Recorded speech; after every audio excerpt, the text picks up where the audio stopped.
उत्तर प्रदेश में निकाय चुनाव का संग्राम छिड़ा हुआ है।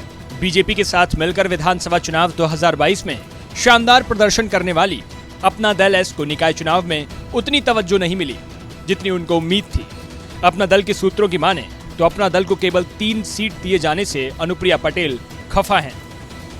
सूत्रों की माने तो पार्टी को लगता था कि विधानसभा में अच्छे प्रदर्शन के बाद निकाय चुनाव में बीजेपी ज्यादा सीटें देगी, लेकिन पहले चरण में केवल 3 सीटें मिलने के बाद अब दूसरे चरण के लिए अपना दल ने 70 सीटों पर दावा ठोका है।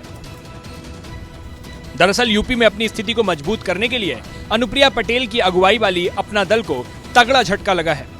बीजेपी ने अपना दल एस को सिर्फ 3 सीटें दी हैं। झांसी में 1 नगर पालिका परिषद और प्रतापगढ़ में 2 नगर पंचायत सीट मिली है। हालांकि पहले चरण में जिन 10 मेयर सीटों के लिए मतदान होना है उनमें बीजेपी के साथ गठबंधन में शामिल अपना दल एस को 1 भी सीट नहीं दी गई। दूसरे चरण के लिए भी इतनी ही सीटें मिलने की उम्मीद है, जिसमें मेयर पद की बची हुई 7 सीटों के लिए 11 मई को मतदान होगा।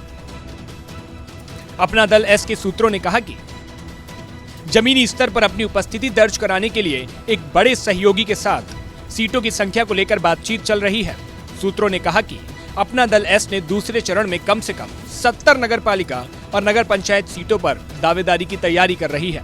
इसमें बुंदेलखंड और विंध्य क्षेत्र, जिसमें मिर्जापुर और सोनभद्र के साथ साथ 38 जिले शामिल हैं, जहां अपना दल के पास काफी मजबूत संगठनात्मक तंत्र है।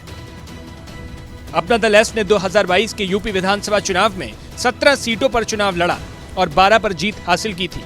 वहीं पार्टी के उम्मीदवार 5 सीटों पर दूसरे नंबर पर रहे। इसका फायदा पार्टी को मिला था।